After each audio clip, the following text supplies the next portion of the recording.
Hey, good morning, good afternoon, good evening. It is 103 right now. Woo, doggy. Hotter than a $2 pistol. It is a warm one. Oh, man. I'm just cruising with AB, the barbecue edition. What kind of grill do you guys cook on?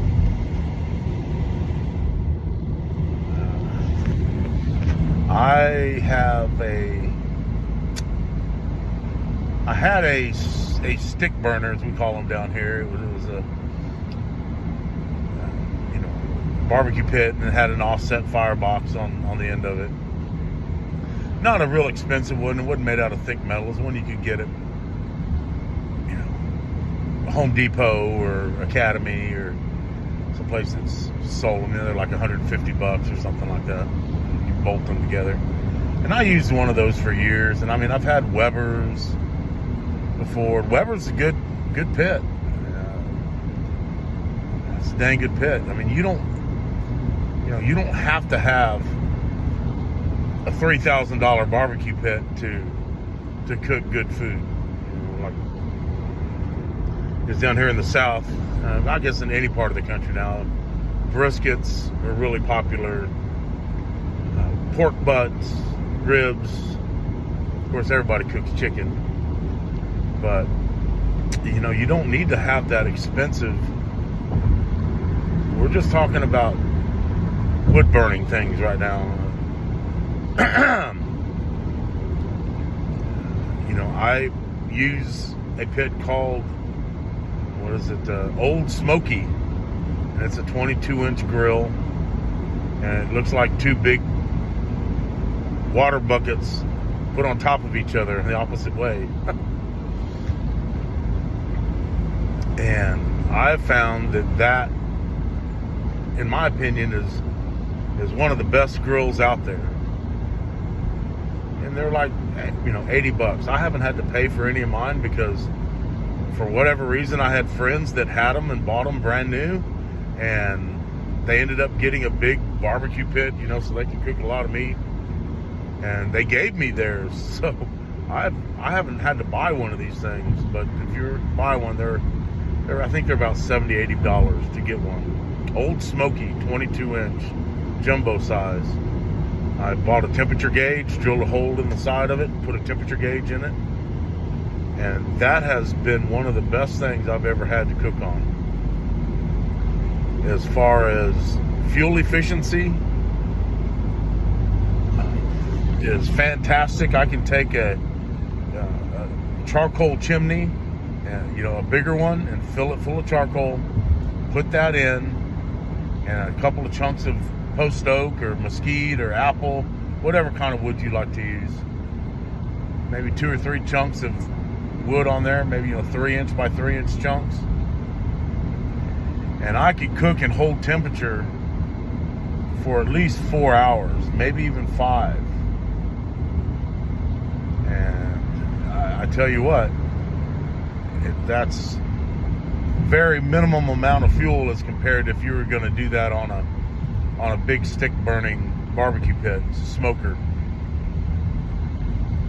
And I'm all about efficiency, when it comes to doing that, and having to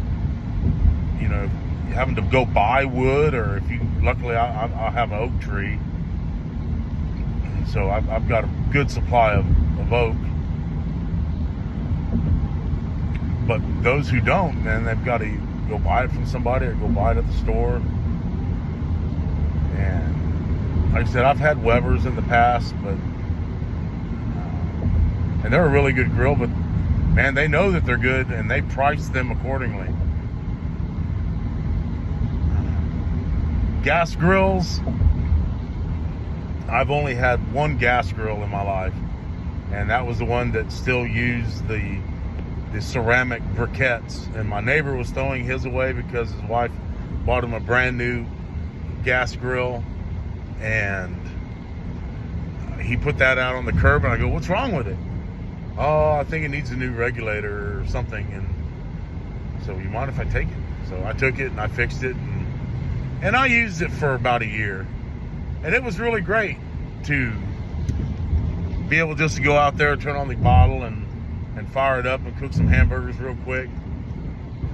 Of course, I would cheat, and I would get little mesquite or oak twigs or little bitty flakes and put them in a little piece of foil or a little pan, and so I could have some smoke. I'd lay it on top of the ceramic charcoal, and it'd smoke that aluminum foil, and it would smoke the little wood chips in the pan. So I kind of cheated. I had a gas smoker, I guess. But other than that, it finally died. And I didn't want to go buy new grills for it. I could have kept it alive for a while, but I got rid of it, and I never bought another one, or never bought one. And so that's mostly what I cook on, is that old smoky. And now you've been waiting to know what my opinion is on these pellet smokers. Do I think they're cool? Yeah, they're cool. They remind me of the old infomercials on TV you'd see late at night. Set it and forget it. You plug it in, you turn the dial, and you walk away from it. And that's, convenience. Oh yeah, man, sure. You don't have to go out there messing with the wood and messing with the temperature and fussing over this and fussing over that. But then now you've got to buy gas for it. You got to buy the pellets. You got to clean it. You got to make sure all the functions are working properly on it. You gotta plug them in. No, I guess you got to plug them in. Yeah, you don't have to buy gas. I think they're electric, right? See, I don't even know. So you got to plug them in, I guess, and then heats up a little element in there, and heats up your little pellets, gourmet pellets. So my thoughts on those is, man, somebody's just starting out cooking. I think that'd be a great thing for them to start out on. They've got a big recipe book, shows you exactly how to use the grill and exactly what to do, and you can cook like a professional, I guess. For me, I may buy a bag of charcoal, and I've got plenty in my hardwood. So I don't spend that much money on fuel. And really, I don't really need to use charcoal, but that means I would have to make some kindling with my leatherwood, and that's just kind of a pain in the butt. So making a good bed of charcoal with throwing some woodchucks on it has really worked for me for years. I like the Kingsford stuff.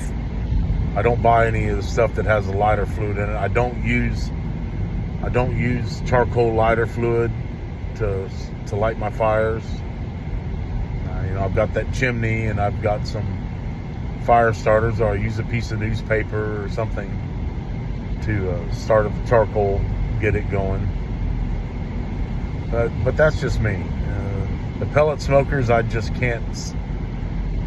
My wife asked me if I wanted one for Christmas or my birthday. I just keep telling her, no, I really don't. I don't want one. Not saying that they're good, and those of you who have them swear by them, and I know, I've heard, I've got friends that have them.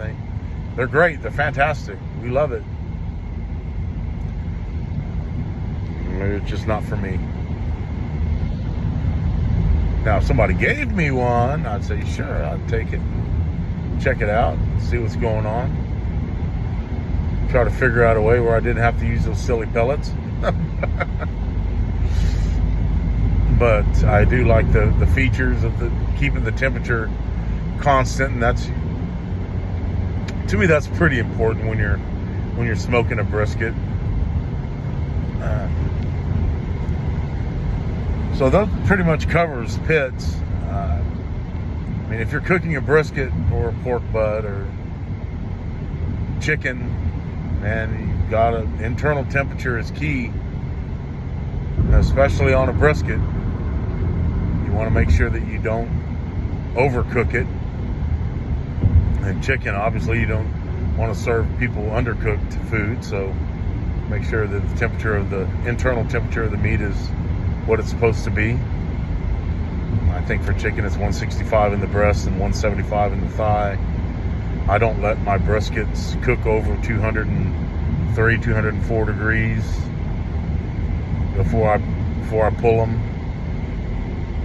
Of course, you know, you have to check them for feel too, make sure that they're fully tender, probe tender. Take the meat probe and stab it in there, and if it goes through it like butter, then it's probably good to go.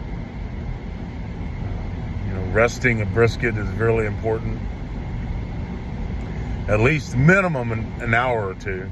I've heard of guys resting their briskets for 3, 4, 5, 6, 7, 8 hours. And to me, man, I can't wait that long. I need to taste it. So if you ever want to try a relatively inexpensive smoker, that old Smoky Jumbo is pretty good. Just got to add a temperature gauge to it, give you an idea of what it runs, and you'll see how constant of a temperature that thing will go.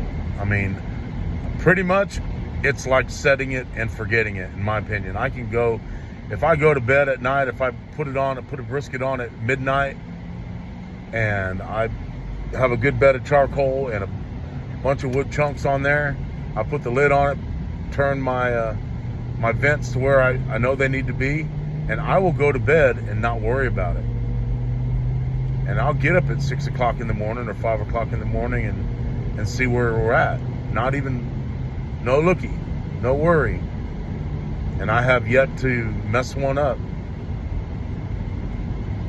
So, what do you guys like to cook on? Like I said, I'm not a pellet grill hater. I'm just not there yet, I guess. They haven't convinced me to buy one.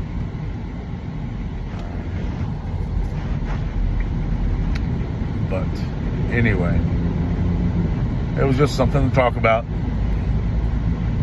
I don't know I've got a turkey fryer, so I fry turkeys or smoked turkeys.